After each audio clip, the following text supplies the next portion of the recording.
Fala, Dev Sem Fronteiras, tudo certinho? Hoje eu vim aqui contar pra vocês a história de como eu fui parar fora do Brasil a primeira vez, de como eu imigrei pela primeira vez. Então, isso tudo aconteceu quando eu trabalhava numa empresa chamada FH Consultoria. Lá eu era arquiteto Hybris, que é basicamente um e-commerce feito em Java, da SAP. E comecei a navegar pelo LinkedIn e tal, e um dia eu fui lá e assinei o tal do LinkedIn Premium. Eu acho que eles estavam dando um free trial, alguma coisa assim. E eu resolvi clicar lá para ver qual que era do trial do LinkedIn Premium, né? É de graça mesmo, então vamos testar aqui. E o LinkedIn Premium, na época, tinha uma feature que eu não tenho certeza se tem hoje ainda, porque ele não é mais a principal fonte que eu uso para isso, mas ele mostrava o range salarial para as vagas.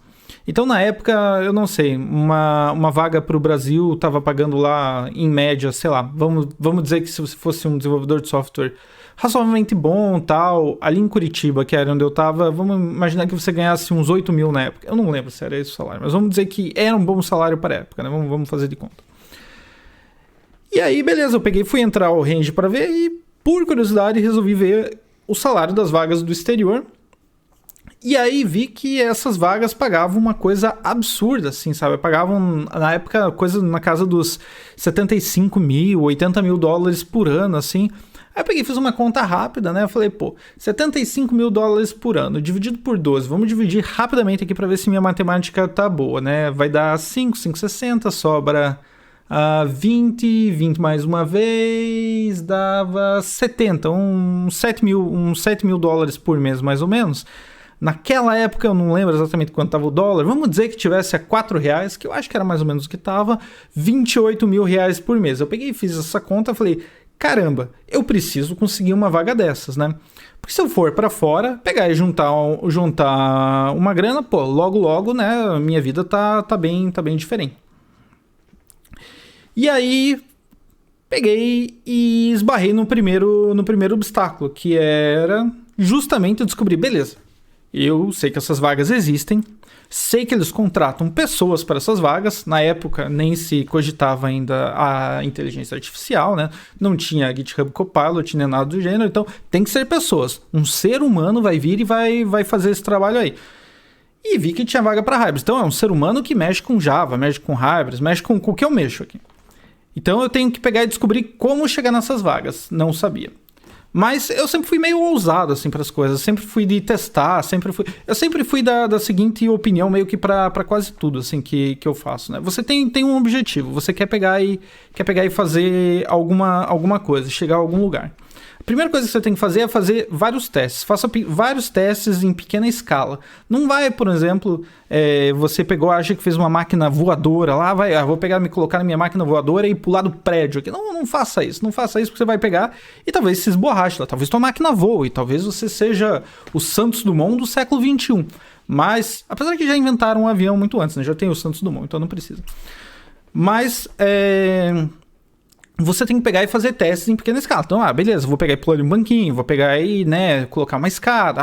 De repente não vai funcionar isso, vou pegar e fazer vários ajustes. Então, teste as coisas que você quer fazer. Peguei, beleza, vou pegar e vou testar aqui como que eu consigo chegar nessas vagas. E aí, na época, comecei a tentar ir no LinkedIn, clicar no botão Apply, comecei a ir nas empresas lá, elas têm página, elas contratam, mandar lá. Comecei a tentar procurar gente na internet, à torta e à direito aí. E aí fui tentando, né? Nem me preocupei na época com a questão de imigração, com questão de visto, com questão de... porque eu sempre tinha ouvido falar, fulano de tal foi trabalhar fora, fulano de tal foi trabalhar não sei aonde, né? Fulano de tal foi pegar e foi trabalhar nos Estados Unidos. O primo da tia da minha avó pegou e foi trabalhar na Itália, né? O irmão do vizinho do meu cachorro pegou e tá lá no Japão, trabalhando com TI. Então, é possível, coloquei na minha cabeça. É possível, né? Se esses caras deram um jeito, eu vou dar um jeito também. E aí foi a primeira dificuldade, porque eu não sabia o caminho. Então, eu peguei e tinha que fazer esses testes. E aí, alguns testes deram certo, alguns não deram. Então, pegar e mandar direto nas vagas das empresas naquela época, do jeito que eu estava mandando, com a abordagem que eu estava fazendo, não deu certo. Pegar e aplicar pelo LinkedIn, direto no Apply, deu mais ou menos certo. Uma coisa que... Um dos resultados que melhor foram na época foi começar a mudar o meu LinkedIn para inglês e focar melhor e tal.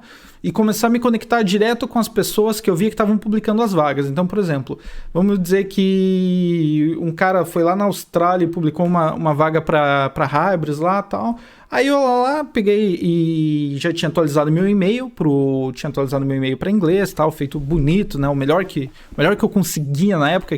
Isso aí era outra questão. Meu inglês na época também não era assim, não era lá grande coisa, assim, né? Eu conseguia entender, conseguia ler muito bem, eu já lia livro em inglês e tal, conseguia entender ali e conseguia me comunicar travando, assim, sabe? Era uma conexão discada, assim, uma conexão lenta ainda na época, a conexão da minha boca com o meu cérebro, né? Mas eu falei, vamos dar um jeito, vamos descobrir isso aqui. E aí fui lá, então voltando aqui, fiz o meu LinkedIn da melhor forma que eu consegui fazer. E aí peguei e comecei a me conectar com esses caras. Aí eu vi que isso começou a dar algum resultado, né? Eles pegavam e viam o meu perfil, viam que eu trabalhava com Hybris, eles tinham uma vaga para Hybris. Pô, eu tenho uma vaga para Hybris. Esse cara trabalha com Hybris, né? Que é Java, né? Tô falando Hybris porque era o produto, mas era Java, basicamente. Vamos falar com esse cara, vamos ver qual que é dele. E aí começaram a mandar algumas mensagens ali. E foi ali que eu consegui as primeiras entrevistas de screening, né? Onde você vai e basicamente a entrevista de screening o cara vai perguntar ali o básico, assim, né, para ver se você tem experiência, para ver, né, por que você quer mudar de país, por que, né, se dá para você mudar de país e tal. E eu acho que uma das primeiras entrevistas que eu tive foi com um cara da Austrália lá. E aí fui falar. E tem muita coisa que você sabe fazer às vezes, ou até consegue fazer, mas pelo nervosismo você meio que trava, né? Nunca aconteceu, por exemplo, de você pegar e fazer uma apresentação na faculdade ou uma apresentação em qualquer lugar. E, pô, você pode falar horas e horas sobre o assunto ali com teus colegas ali. Sabe? Vamos pegar um tema que é muito comum aqui na TI, Scrum, por exemplo, né? Muita gente sabe o que é o Scrum. Se você não sabe, não tem problema, mas muita gente sabe o que é o Scrum, tá, e tem sua opinião lá. Alguma coisa você vai falar sobre o Scrum. Né? Você pode falar bem, pode falar mal, pode falar coisa certa, pode falar coisa errada. Mas você tem aquela opinião. E aí quando você chega na frente para apresentar para uma pessoa, tá, você vai lá e trava, né? Parece que nunca ouviu falar, treme mais que vara verde e tal. E foi o que aconteceu comigo nessa primeira entrevista em inglês, assim. Eu fui, nossa, travando.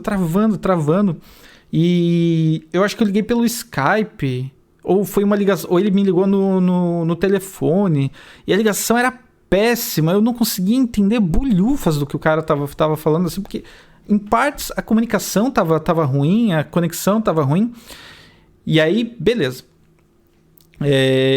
Fui lá, fiz a entrevista, recebi um não. Mas isso aqui que eu vou ensinar agora é fundamental. Quando você tem um propósito e está tentando algo naquele propósito e você recebe um não, você recebe uma resposta adversa que você está esperando, isso aí não é perdido. Muita gente fala, nossa, eu fracassei, né? Você não fracassou. Você só fracassa quando você para de tentar. Se você não parou de tentar, você não fracassa. Isso ali foi um aprendizado que eu tive. Falei, o que eu posso tirar disso aqui? Tá, primeira coisa que eu tenho que tirar é que eu tenho que ficar mais calmo, né? Tenho que ficar um pouco mais calmo pra conversar com o pessoal e tal. E eu acho que eu tinha, sei lá, devia ter uns 23, 24 anos na época. Eu acho que era mais ou menos isso aí. Então, tinha que ficar mais calmo, era muito novo e tal. E, principalmente, eu preciso, né, melhorar a conexão dessas ligações aqui, porque senão eu não vou entender o cara. O cara pode estar falando português, o cara pode ser o Fernando Pessoa, ele fala o português mais eloquente que existe, apesar que Fernando Pessoa vai falar o português de Portugal, né? Então também, às vezes, dependendo do que o cara fala, não é tão fácil de entender.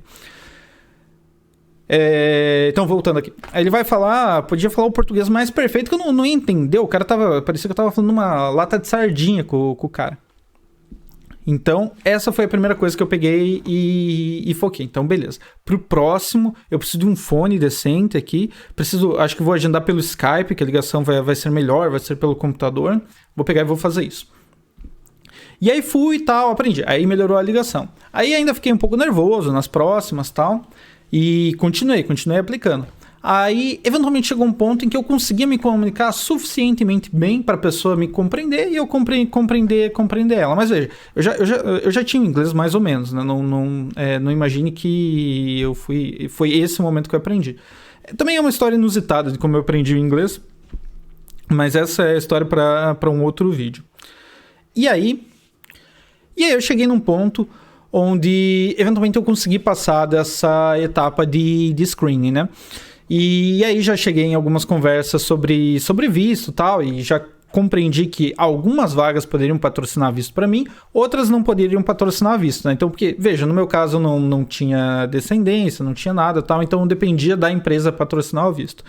E eu também aprendi nesse meio tempo aí que qualquer empresa, basicamente em qualquer país, pode patrocinar o teu visto. O que elas não têm, às vezes, é orçamento para isso. E com exceção dos Estados Unidos, em quase todos os países é um processo mais ou menos simples.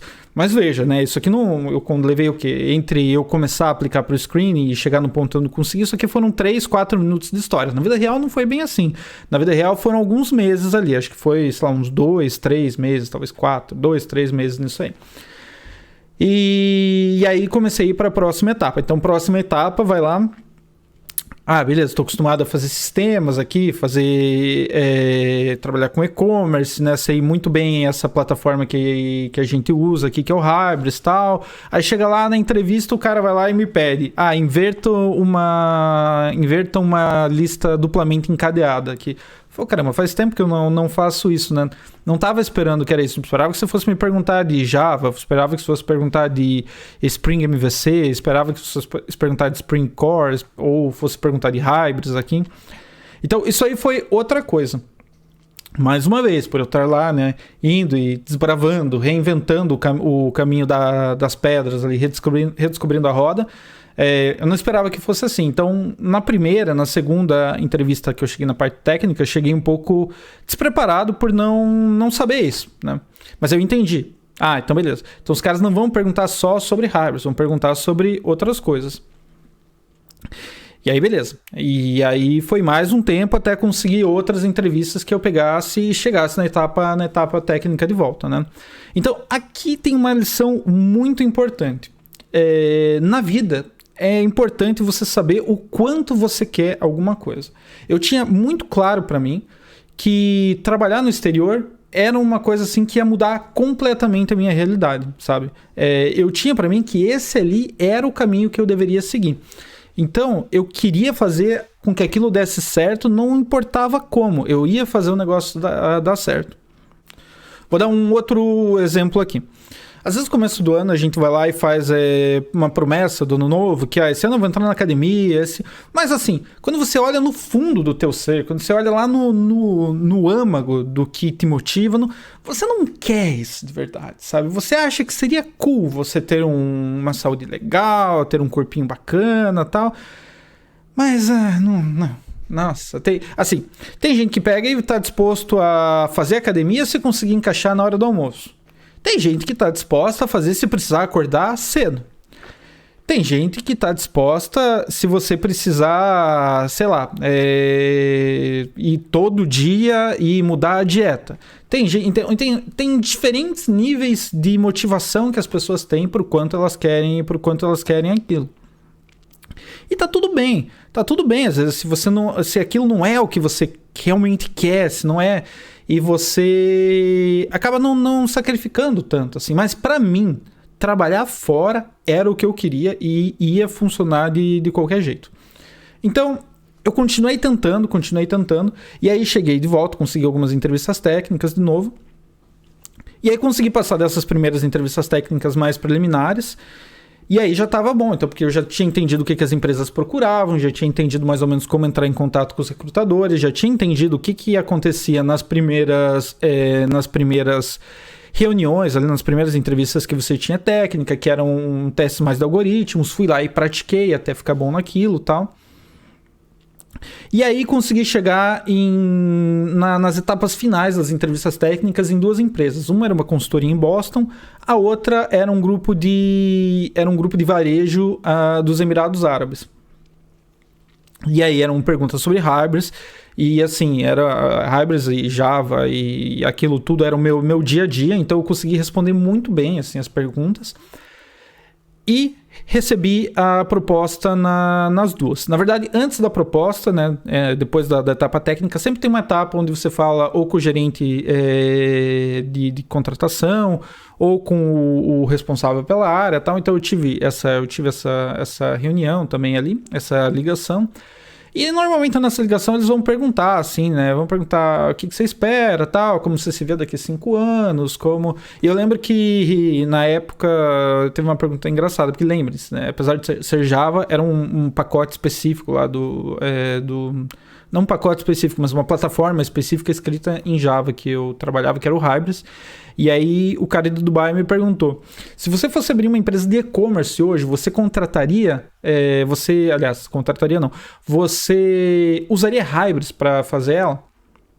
E eu disse, sinceramente, se eu estivesse começando do zero, eu não começaria com Hybris, eu começaria com... E aí ele perguntou por quê, né? Mas por quê?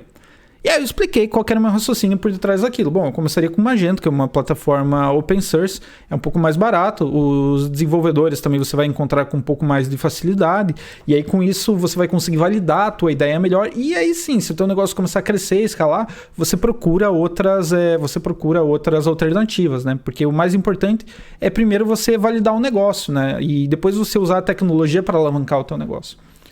E veja, era para uma vaga de Hybris que eu estava me candidatando. Mas aí eu recebi a proposta para ir para esses 2 lugares. Eu tinha a opção de ir para Boston, lá dos Estados Unidos, ou de ir para Dubai, nos Emirados Árabes. E eu acabei escolhendo Dubai. E por que eu escolhi Dubai, né? Pode ser uma escolha meio estranha, assim, para quem não entende exatamente como funciona o mercado internacional. Mas a primeira coisa que você tem que saber é que o visto para os Estados Unidos, para quando você vai trabalhar, que é o visto H1B, ele é um visto que você passa por uma loteria. Então, por mais que você seja um trabalhador qualificado, que você vai para trabalhar com software, tem um número de pessoas que podem entrar no país para trabalhar como trabalhadores qualificados. Então, eu não lembro exatamente os números, não sei exatamente quais são os números, mas vamos imaginar aqui que são 200 mil pessoas por ano. Só que muito mais que 200 mil aplicam, né? Tem 400 mil lá por ano que aplicam.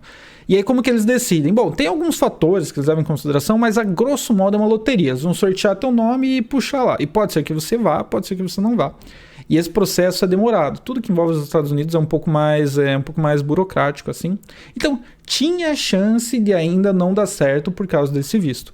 Já Dubai, por outro lado, era certeza que queria dar certo, porque o processo de visto lá era muito mais simples.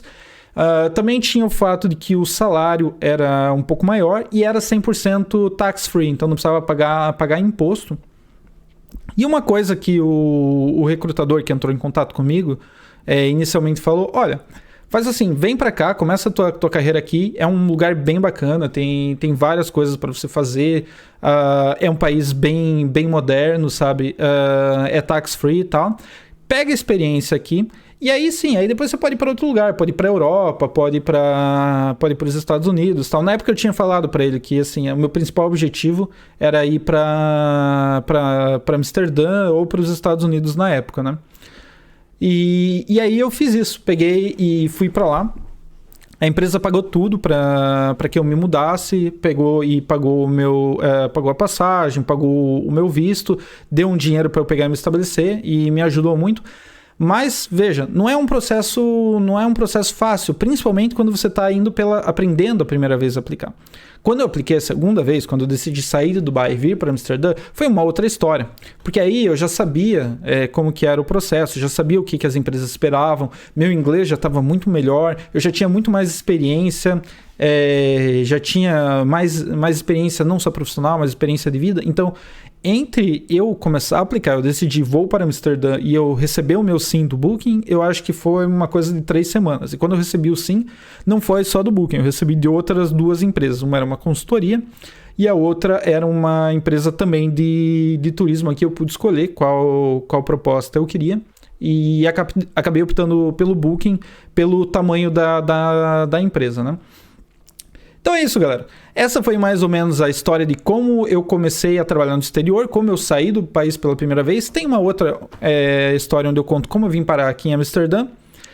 E isso aí, já dá o teu like, já curte aí, já, né? Você já sabe qual que é o processo básico. Todo vídeo que você pega e entra, a galera faz isso. Então faz aí pra me ajudar, porque eu fiquei um bom tempo sem postar aqui no canal, mas agora tô voltando com uma iluminação da hora, uma câmera boa, tudo pra produzir um conteúdo de qualidade pra vocês.